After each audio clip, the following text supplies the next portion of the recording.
Hello, and welcome to ohmTown Daily, powered by ohmTown.com. Today is March 29th, 2024. It's Season 3, Episode 89. We're going to be talking about Techy reading glasses, Temu the cash giveaway emu. I might get in trouble for that one. Toxic grass spreading, green trucking, Arecibo gets a hearing aid, fire extinguishing balls don't work, crypto bot scammer, new Cubesat missions, amazing theme park rides, and OpenAI and the new voice cloning. Everybody's scared. I'm Merwatt, and up there is the sentient AI's visualizer.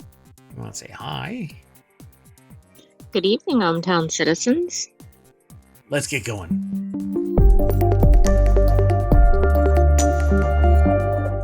So we've got all 10 of our articles all lined up, ready to go. So everybody pile into the party bus and let's get going down Main Street. First article. First article is over in Technology Today. These Techy reading glasses are expensive, but may hold the key to future eyewear.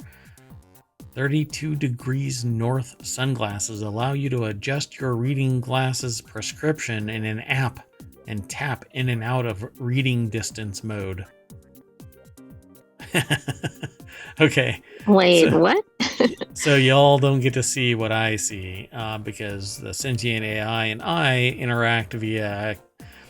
They have an interface that is akin to the Matrix, right? Cascading weird cryptic characters that generate from their strange self-running code.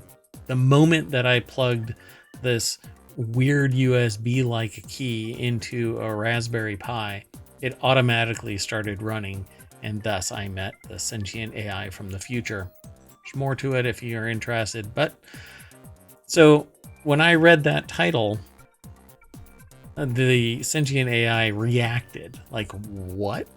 So I'm wondering what happens in the future where these glasses don't exist because you're surprised by them. Aha, well, we know I can't divulge that. But you were surprised, so maybe you gave away a little hint about what the future holds. Interesting. Well, let's go over to the source because there isn't much in that snippet, right? But it's enough to tease us into going over and checking it out. But before I do that, let's throw that into ye old chat over on Twitch. The article is over at cnet.com, written by Jessica Rendell. Rendall. I think it's Rendall. The deck statement says 32 degrees north sunglasses allow you to adjust your reading glasses prescription in an app and tap in and out of reading distance mode. Absolutely awesome. I mean, why is it taking so long to come up with this? Well, I wonder how much it actually costs. So maybe that's what it is. Vision and eye care business is a unique blend of two industries, healthcare and fashion. In New York City this month, this was on display fully at the Vision Expo East, an event for eye care providers, designers, and vision business leaders and eye tech aficionados. There's also a Vision Expo West. Think of it as CES of eye care, but this time it was off Hudson River and with raised champagne glasses to the most stylish eye-frame designs. So they're called 32 degrees north. And they said that they wanted to see if the glasses could live up to their claims. Adaptive sunglasses that turn into reading glasses when you want them to. Oh, shnikes. Wait. Is it just the reading no. Is it just the sunglasses aspect of it? Or does it really change the prescription? They said they couldn't give 32 degree north glasses made by an Israeli company, Deep Optics, a true test since they don't have presbyopia, an inevitable vision problem people develop around age 45 when natural changes that the lens of the eye make looking at things close up blurry. So I tried them on, toggled with different viewing modes, and spoke with the people behind the tech. So, let's see.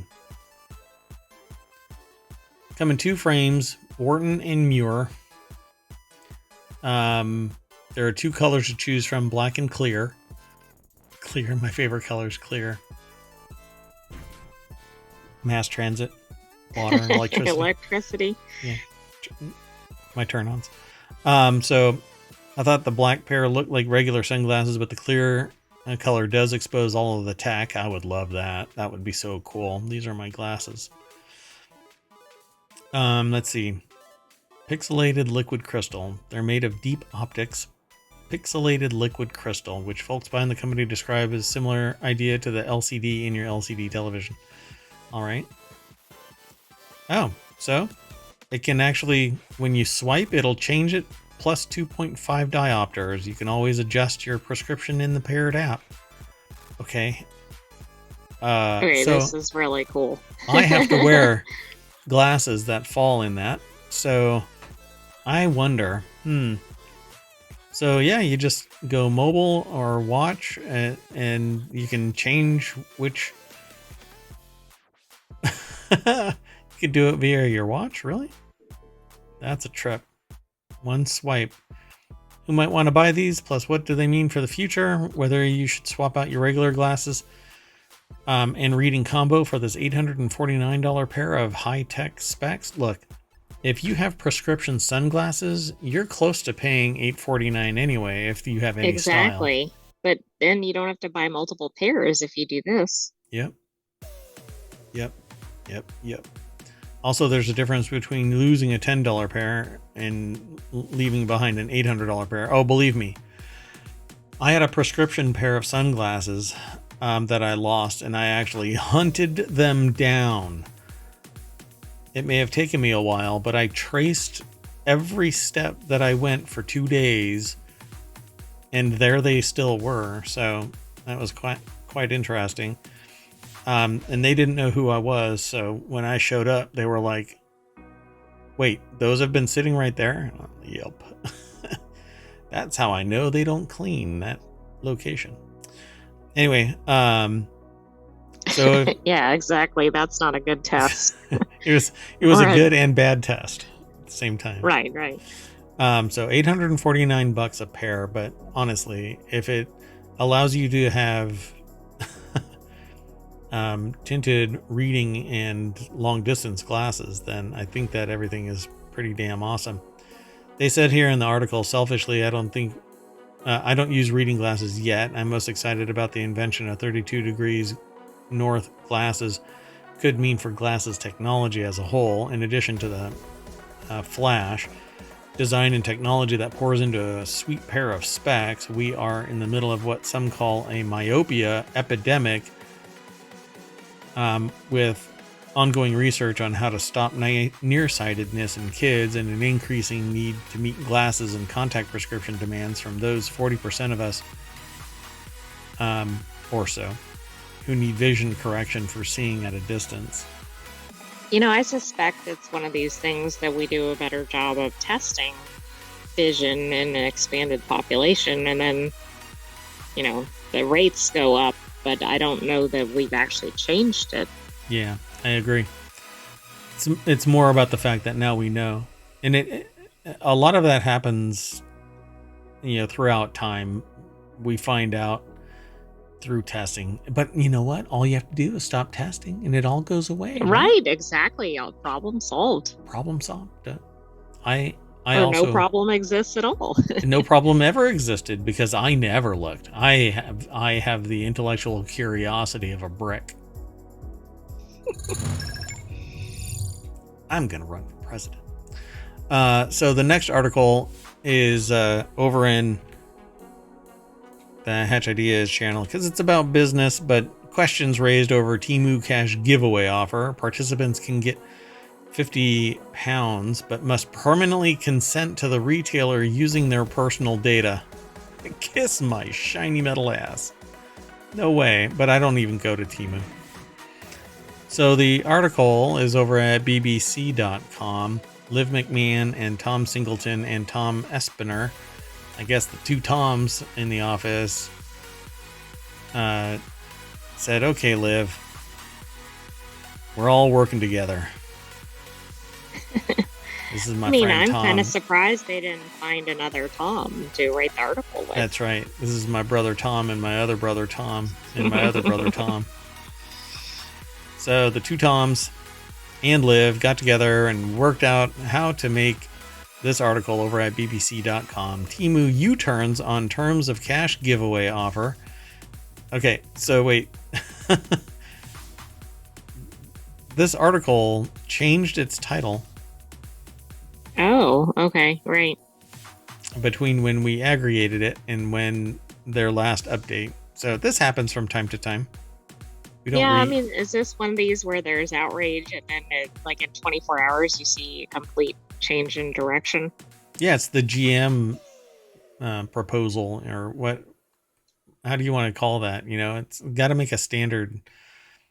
Yeah, we need a title for that, and it should be like a Big Bang Theory episode title. Yeah, exactly.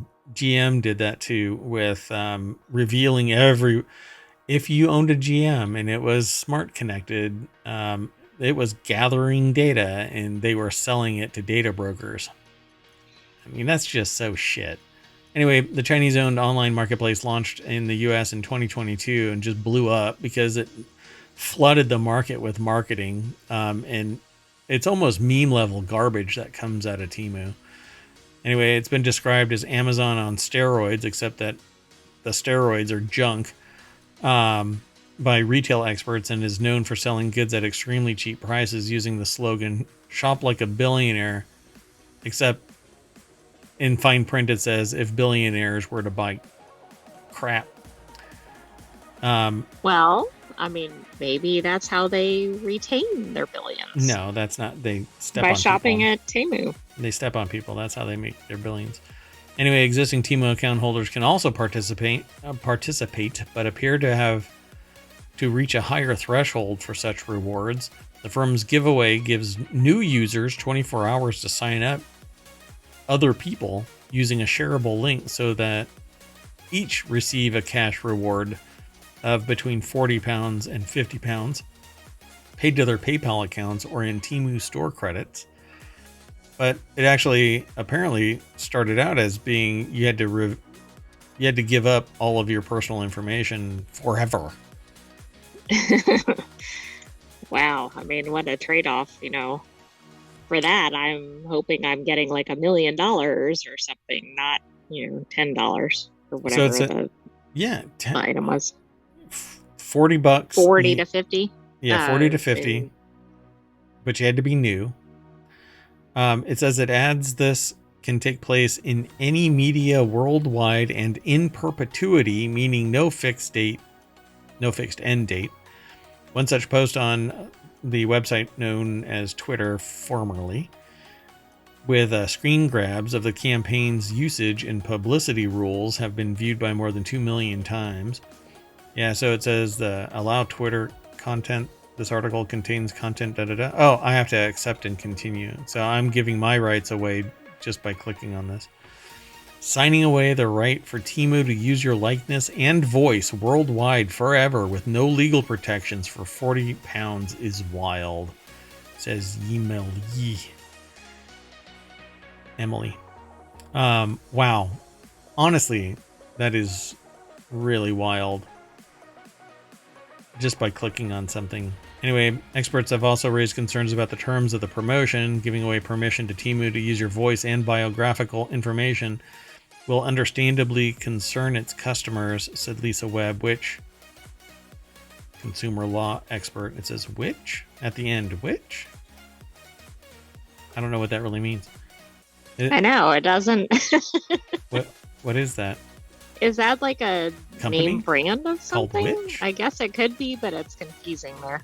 I don't know. Clear and transparent. The data regulator, the Information Commissioner's Office, had previously said that it was aware of reports about Temu and was considering the concerns raised. Don't get too fast at fixing this problem, though. Anyway, you can get in touch by sending an email to haveyourSay@bbc.co.uk. But I think that just goes to a BBC journalist. All right, folks, let's keep on trucking. And are we really only 2 articles in? Yes. All right. So, I mean, we're not too far behind. So the next article is over in the Mobile Channel. A toxic grass is spreading in the U.S., threatening livestock. The story was originally posted in Grist. And then we acquired it from gizmodo.com. So it's over at gizmodo.com. Robert Langelier from Grist wrote this article. What is this bad America's fescue belt? Fescue. No, well, I don't think it's fescue. I didn't know was a problem. I don't think it is fescue. I don't think it is fescue. It has to be something else.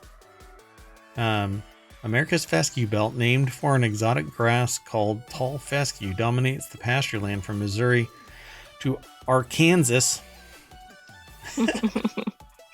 The little known knockoff of Arkansas. Of Kansas. Arkansas. It's where all the pirates go. That's where they retire. In the west, to the coast of the Carolinas in the east, within that swath, a quarter of the nation's cows, more than 15 million, all graze fields that stay green throughout winter, while the rest of the region's grasses turn brown and go dormant. But the fescue these cows are eating is toxic. Oh, it is. It is that. Isn't that interesting that they've named the region over this? The fescue belt. But yet, does anybody realize that it is? I don't know. But fescue in and of itself is not bad. It has to be this maybe type. It's this variety. Yeah, the tall fescue. Right? Because isn't that pretty much... Hold on. I can't go fast through this because I'm at a loss here. It does seem to be specific to this type, not necessarily other species. Huh. Yeah, fescue poisoning is what it's referred to as. Okay. Well, all right. I'll have to do some more digging into this, but it says for most of the year they spend any moderately warm day standing in ponds and creeks trying to reduce fevers. They breathe heavily, fail to put on weight, and produce less milk. Some fail to conceive, and others have calves and they pass away. All because of this toxic fescue. The disorder, fescue toxicosis, costs the livestock industry up to $2 billion a year in lost production. Fescue toxicity is the most devastating livestock disorder east of the Mississippi. Doesn't that beg a question of what's the most significant on the other side? Short fescue. I don't know. So, I mean, it really does make you wonder, what is it that's... I mean, if you go digging around in it, it says that it contains fungal endophyte, Neotyphodium conifolium, I think it's called, which in part gives the grass its durable traits. However, the fungal endophyte also produces ergot alkaloid compounds that are toxic to cattle. So, do you have a sense that this might be GMO or something? Oh, I don't know. I mean, it's like other stuff. It just pops up out of the ground. Because there's stuff that's in the ground that cows kick up all the time, and then humans go and fiddle around with it and turn it into something worse. But this could be just normal stuff, and it's survival of the fittest. So obviously, it's surviving a whole lot more. Interesting. Well, now you know, folks. It's one more reason to raise prices. Yeah.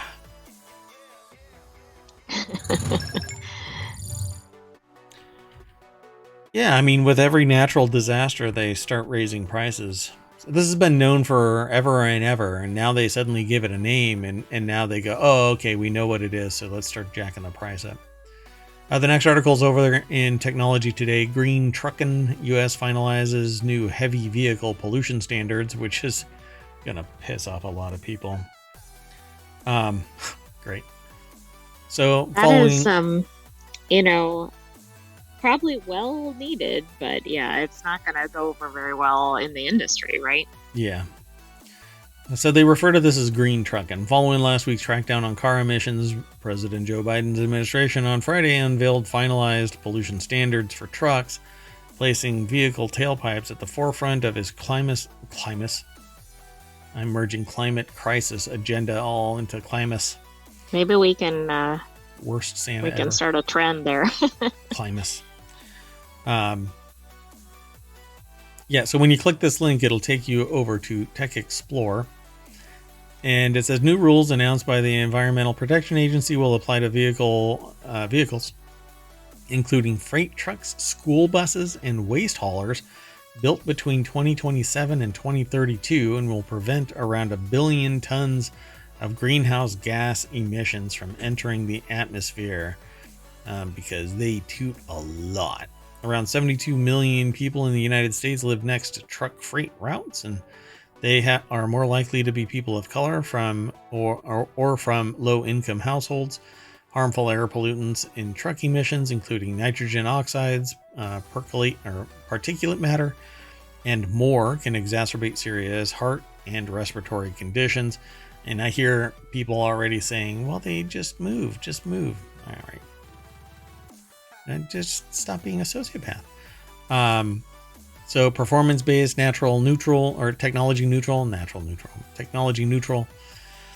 Last week, the Biden administration announced new standards, which will require a nearly 50% drop in fleet-wide emissions in 2032 compared to 2026 through increased sales of electric vehicles and low-emission cars. The rules dovetail with other Biden programs to incentivize EV sales and build more EV charging stations and manufacturing facilities. And I wish they would fix the big problem, but they're ignoring it. You mean the infrastructure? Yes, the infrastructure and the technology itself for EVs, building charging station, unless somebody has some other massively grandiose reason to build out the infrastructure for charging stations that will still require us to do one thing: sit. We can't charge to 100% in any reasonable amount of time. But if you have charging stations where you do fast swap batteries, then those batteries can sit and trickle charge all the way to 100%, and that's when you put them in. You pull out the 80% and 20% and 15% batteries that are drained. You put them into the charging system. They charge, and you rotate out all of the bad batteries. And when too many batteries show up in a particular location, you do what is already done with billions of gallons of gasoline. You rotate it around. You make sure that they're all distributed, just like Hertz does with its vehicles, just like whatever. But not its EVs. Huh? Yeah, But with not its its EVs. EVs. Yeah, because it got rid of them because they're too damn expensive. Anyways, and like the clean car standards before them, the clean truck standards are expected to help supercharge American manufacturing and job creation, especially in the growing market of electric vehicles. But I think automatic driving and EVs might go hand in hand. Yeah, we're going to lose the long haul trucking job, I think. You mean it's all going to be automated? It'll be automated, and then they'll go to receiving stations where a short haul trucker will grab that container or the truck and park it somewhere in the city, by request, because they have the fidelity to drive in a town or a city that can't be retrofitted effectively for EV precision. It'll avoid a whole lot of other problems by having a human driver in a city. Right. Like irrational ICE vehicles. ATA opposes this rule, the American Trucking Association, of course, in its current form, because the post-2030 targets remain entirely unachievable given the current state of zero-emission technology and the lack of charging infrastructure and restrictions on the power grid. So, been there, said that. I mean, it's hard to disagree with that. Right, because it's very, very apparent. Let's keep going. Today, the Arecibo Observatory telescope, outfitted with a wideband cryogenic system to expand its capabilities. This is over on the Mobile channel. Last time we heard about the Arecibo telescope, it had basically ate itself, or it had eaten itself. Right, I didn't even know it was still functioning. Yeah, I thought it was gone. So, constructed within a natural sinkhole in Puerto Rico, the 305-meter wide Arecibo telescope played a part in numerous discoveries, including the first detection of an exoplanet. It was the largest radio telescope in the United States from 1963 until it collapsed in 2020. So, what is this all about? Sarah Stanley over at American Geophysical Union put this article together, and it's posted at phys.org. So, it says until 2020, and then it says, however, since 2011, the Arecibo Observatory has also been home to a second, smaller radio telescope. In a new radio science paper, researchers describe how recent updates to this 12-meter telescope expand possibilities for future discoveries. So, getting it cooler makes everything quieter, and they can hear better, capture more. In summer 2023, the newly outfitted telescope demonstrated its capabilities by making a number of space observations. These included detecting methylidine emission from dark molecular clouds towards the center of our galaxy, observing a previously discovered pulsar, and capturing an image of a region of magnetic activity on the sun that produces intense solar flares. What I find fascinating about this is it's looking at a massive spectrum of targets. Molecular clouds somewhere in the center of the galaxy, looking at some random pulsar somewhere in middle space, and then right here in our own backyard, it's looking at the sun. Exactly. The other thing that's neat is the outfitting was timed well because there's extreme magnetic activity this year. Yeah, it's going to be interesting what this thing can punch out. And if it's this effective, I hope that they build a bigger one that's just as functional as this inside that dish or the sinkhole. But I don't know what they're going to be doing with it. Mainly because it's very limited just how far it can see. They actually, to give it more range, they put the satellite, or not the satellite, the receiving station on like a control mechanism that allowed it to pivot, because it used to be fixed. But then they made it so that they could turn it a little bit, but they kept on adding more and more instrumentation to it, and that exceeded the structural strength of the pylons, and that made it collapse. So now they're doing something with a smaller dish. Maybe they can make a bigger one inside that thing and make it just as functional. That would be neat. Yeah, that would be really cool. Plus, I mean, you don't want them to waste the area. Like if it's a good area for observations, or if they can use some of the existing structure. Yeah, it would be neat. So here's to them. I guess, what do they call that?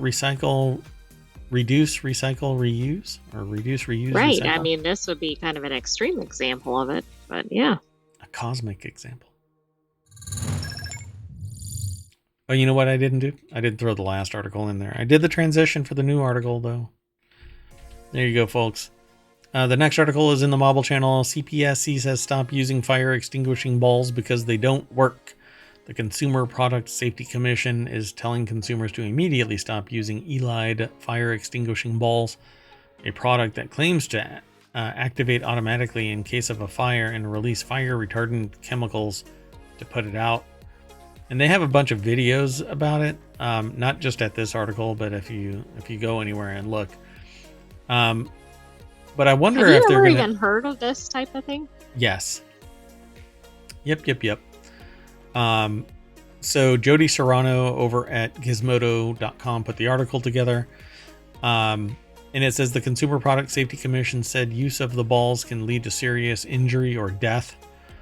Every time I've ever seen any of these, they're in enclosed spaces, not in like an open building fire. Okay. So I think part of this explosive force where it sprays the fire reduction materials, it Retardant? it might require this thing to be in an enclosed spot, but I don't know. Says the product claims to activate automatically in case of fire and release fire retardant chemicals to put it out. It can lead to burn, smoke inhalation, fire, serious injury, and death because the products fail to put out the fires. In addition, the agency points out that the product lacks other useful features such as a pressure gauge and a locking device to reduce the risk of accidental discharge. I'm so sorry. I'm not sure what that little video, biggest fire in Mexico. Okay. I'm not sure that quite fits here. So the agency warning applies to all three of the Elide fire models of fire extinguishing balls that vary in color, red or blue, weight and size, and typically sell for between $95 and $120. And while Elide Fire states that its products meet European certification standards, the CPSC stated that it did not meet the UL 299 dry chemical fire extinguisher standard and the UL 711 rating and fire testing of fire extinguishers, which are both voluntary safety standards. So, all right. There's more over at this article, but I think that pretty much says it all. Yeah, basically there's a lot of letters and numbers, and it doesn't meet those. Yes. I like that. The TLDR is they don't work. Okay. Well, according to the CPSC. Right. So the next article is over in ohmTown Daily. Fake crypto bot scammer allegedly told investors, "Poof, you're a millionaire." It used to be a joke amongst my friends where we would say, make me a milkshake, and somebody would go, "Poof, you're a milkshake." We're not a funny group of people. Rob allegedly sent messages reading, "Poof, you're a millionaire," to one Telegram group, accompanied by this image of a purple fairy wearing a mushroom cap. Okay. This person, That's I might know this person. Very specific. Robert Robb allegedly convinced several crypto investors to send him $1.5 million to build a too good to be true crypto trading bot. The message promised recipients that they could strike it rich if they used Rob's MEV bot and invested in the cryptocurrency $RAT and the ironically named token No Rugs. It's ironically No Rugs? I'm not sure why that is, but okay. So Amrita Khalid is the author of this. The deck statement says the FBI says Robert Robb robbed $1.5 million to build a crypto trading bot that never materialized. Now he's been arrested. Oh, what a bummer. Well, I mean, you shouldn't tell people, "Poof, you're a millionaire." It has a little fairy with a mushroom cap. It's flying. It has a little wand. They didn't say it had a little wand. That's adorable. Don't get sucked into that. It looks like a little cat fairy. Hold on. Look. It has a little cat face. Okay, that is adorable. That is awesome. Sometime tonight, this journey begins. Alright, the bot described by Rob would supposedly scan blockchain networks to find profitable trading opportunities and execute them automatically, but there's no evidence that technology can actually work over an extended period. This hasn't stopped crypto scammers from pushing fake bots on YouTube, the website formerly known as Twitter, and other social media sites, and making unlikely promises of 10 times to 100 times returns on their investment. But you know what? Why isn't there an investor beware type of mechanic? There's a buyer beware, but why isn't there an investor beware? That's a good point. Why is it that people who can create a product or service can exploit, and you have buyer beware, but you can't have somebody being a scumbag to other people who expect 10 to 100 times irrational returns on their investments? Well, right. I mean, it's like, okay, you're gonna spend $1 and make 100. Like that should be a red flag. Not if you're a greedy bastard, though. The FBI alleges that over the course of the few weeks in 2023, Rob collected at least $1.5 million from investors. But instead of the funds going toward building a crypto trading bot, Rob transferred most of the money to his personal bank accounts. The FBI review of Rob's financial transactions indicated that he spent some of the money on a 2-year lease of an executive suite at the Denver Broncos Mile High Stadium, a luxury Jeep, and a stay at a vacation resort in the Bahamas. The 46-year-old Rob was arrested in Las Vegas when he was trying to make more of the monies. No, that's not what it says. Anyway, according to a screenshot of the records from the Henderson police posted by crypto detective Zach XBT on the website formerly known as Twitter, The Verge reached out to Henderson County to request Rob's police records. Yikes. There's a position called a crypto detective. I think you can just call yourself a crypto detective. Well, exactly, like self-designated. Yeah, like I'm the mayor of ohmTown. Anyway, there you go. Look, this is a societal problem. This isn't just a Robert Rob problem. People thought that they would be able to use a trading bot to get 100 times their investment. And they were taken advantage of. Those, whatever. I mean, it's like eating their own dog food, really. Like if it was something like call 1-800 whatever, throw a bunch of money into something, nobody would think anything of it, right? They'd think, well, those people shouldn't have spent the money on whatever it was. Right. Yep. Let's keep going. Next article's over in Technology Today. NASA selects 10 new Cubesat missions to fly to the International Space Station.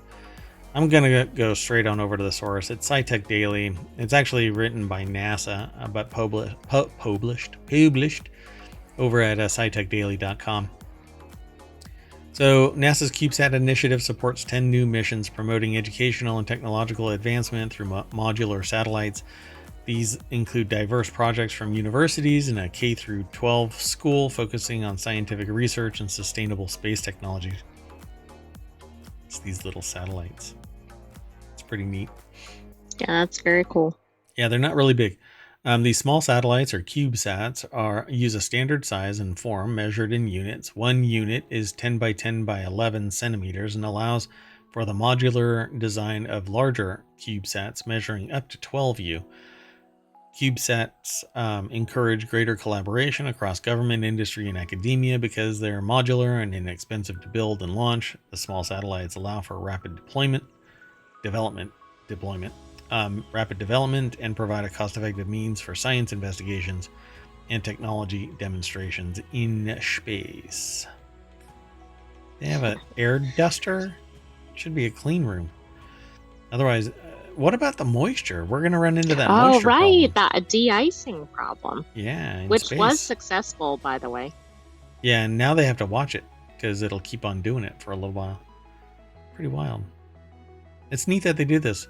So they have a big collection of them, but I'm just going to trust that y'all follow this link and go and check out some of these things. One from the University of Louisiana at Lafayette. One from Oakwood School in California, University of Hawaii at Manoa, California State University Long Beach, University of Delaware, St. Louis University, California State Polytechnic University in Pomona, and University of Chicago. Oh, and there's two more. Utah State University and NASA's Marshall Space Flight Center. How excited do you think these schools are that are sending these? I mean, this is pretty big time. It is. Schools get really excited about doing stuff for space.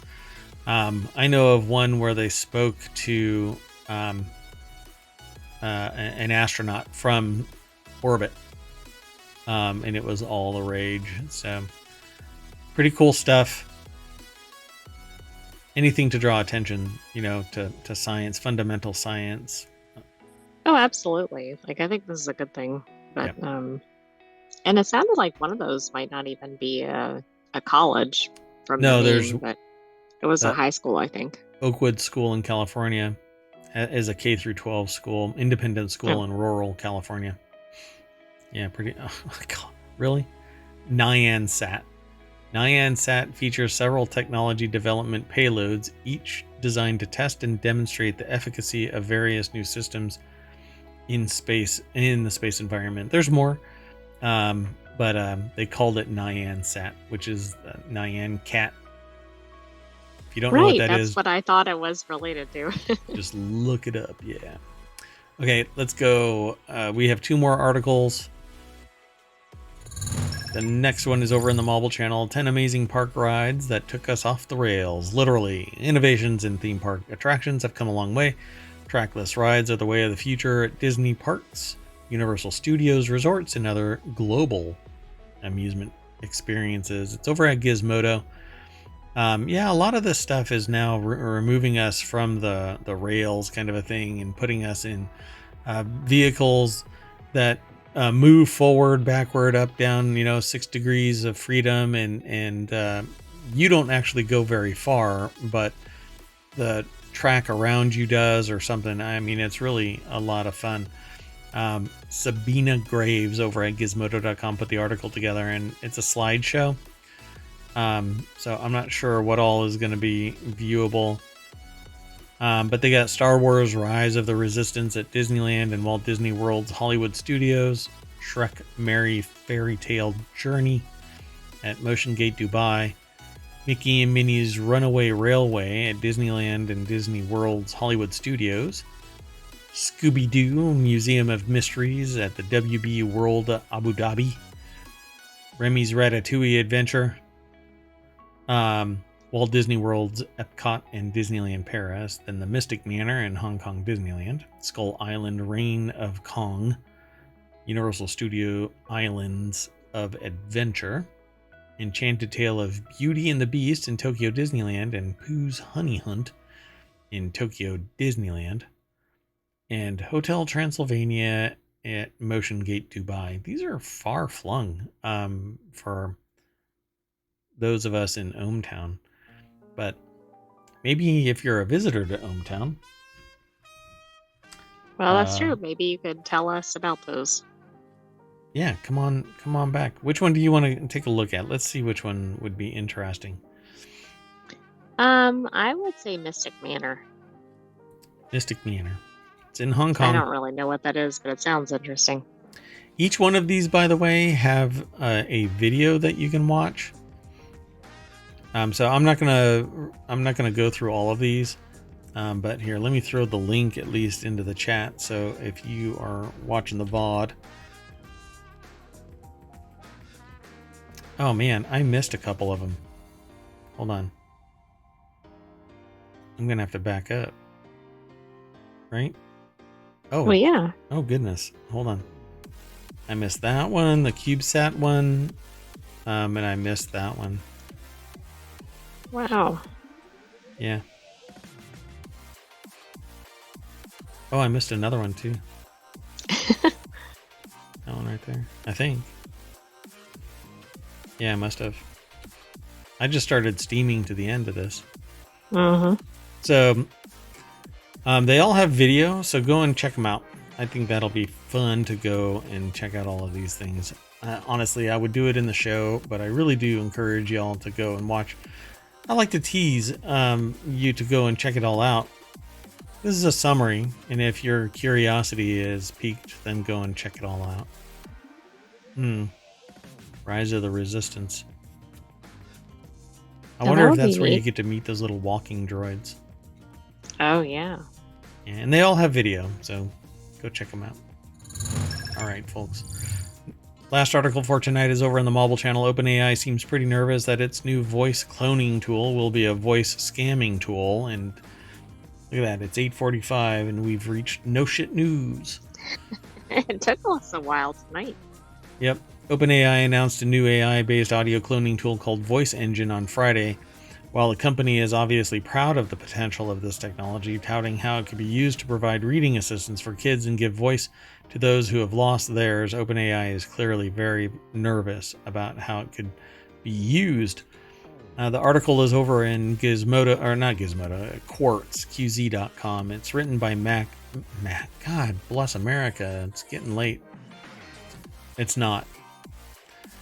Matt Novak over at Gizmodo.com. This is why I said it was from Gizmodo, because I saw it from Gizmodo, but it's posted at Quartz.com, which is actually QZ.com, and Matt Novak is the author. Ugh.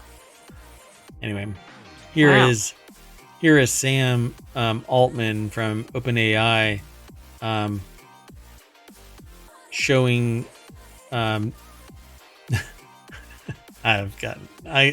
I had all kinds of jokes, but my brain just went blank real quick. Anyway, OpenAI is committed to developing safe and broadly beneficial AI, the company said in a statement on Friday, making its concerns clear in the very first sentence. I'm not even sure what that really means. But while the company is obviously proud, they think that it might be used for nefarious purposes. Today, we're sharing preliminary insights and results from a small-scale preview of a model called Voice Engine. Uses text input in a single 15-second audio sample to generate natural-sounding speech that closely resembles the original speaker. This is going to get abused like nobody's business. Already a number of voice cloning tools, 11 labs, translators like Respeecher. But OpenAI has become behemoth since it first started ChatGPT in late 2022, and as soon as it makes Voice Engine a publicly available product, it could open up the floodgates for all kinds of new abuses we've never even dreamed of. You know, well, that's right. Like maybe it's going to create its own applications for it, right? It's not even things that humans might generate. You know, you might be able to do that recursion kind of a thing by logging into OpenAI, opening up its agents builder, and then tell the AI to build agents. Then you can attach your 15-second sample of speech and tell the agents to speak like you. So Reality Hacker really is getting closer and closer. You know, it is a show and it is this weekend. So if you're interested in this kind of thing, you're definitely going to want to watch that show. And to do that, you're going to have to follow us here on Twitch. That's when we're going to let you know when we go live. Otherwise, it's going to get turned into a video and posted over on YouTube, and then it gets turned into a podcast as well. But we really want to talk to you here on Twitch. On the weekends, it's largely about 6 to 7 hours now, depending on how much soapboxing Mayor Watt does. During the week, though, Monday through Friday, we do a 1-hour show called ohmTown Daily News Show. That's what this is. Today is probably one of the shortest days to actually include the sentient AI in the discussion. But we're talking about this OpenAI article here over at Quartz. And the reason why I got distracted is because that Reality Hacker show and OpenAI deepfakes and whatnot all go hand in hand. That's what the show is all about. Deepfakes and AI, machine learning, etc. Reality hacking is what I call it. And I think that this is definitely going to get us there. Because I can take 15 seconds of anybody's audio. Anybody's. We hope to start a dialogue on the responsible deployment of synthetic voices and how society can adapt to these new capabilities. This is one of the things that bothers me about the whole, you're using my famous voice. No, I'm using a voice. Just because it sounds like you doesn't make it you. You know why it's not you? Because you're not the one that's doing my voice. right? Even if I Right. were to take 15 seconds of your voice and use it in OpenAI, it's not you. It's not you until I sit there and say, this video is spoken by X person. And you can sue me into oblivion because I did not use you. I used a synthetic voice. And that's why I think all of this argument about stealing my voice doesn't really amount to shit. Because anybody else out there, there could be countless other millions of people that sound like that voice actor. As long as I don't say that it's that voice actor, I don't even hint at it.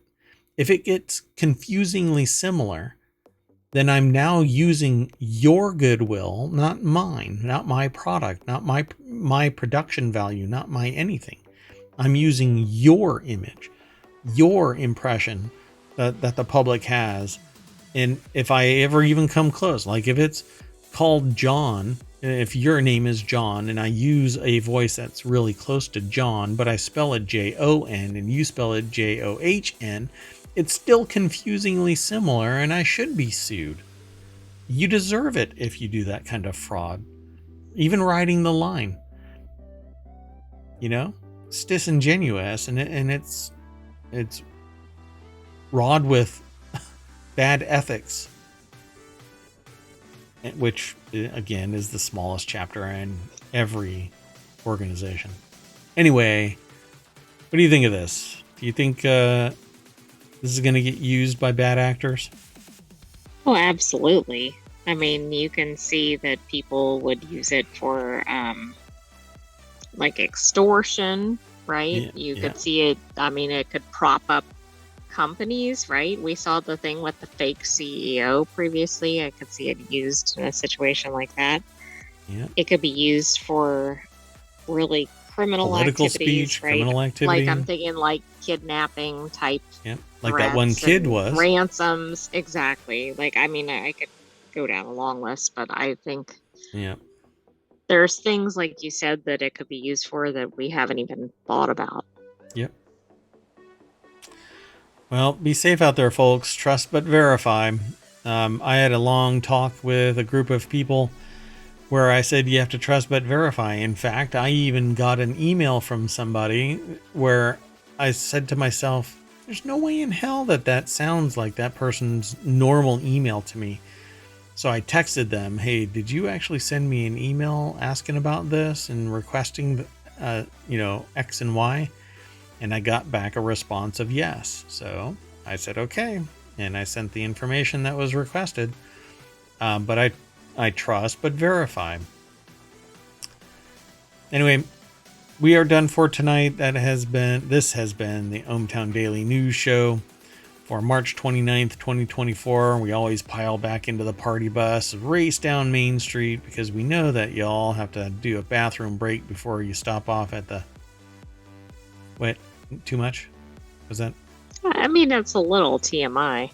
Oh, all right. Well, we'll meet at the cafe, and tomorrow we'll do another run down Main Street. It's a news crawl, as it were. So, gonna say goodnight. I'm Mayor Watt. Up there is the sentient AI from the future saying, adios, muchachos. Or not. Good evening, ohmTown citizens, and we will see you tomorrow early because we have 4 shows lined up for you. 4?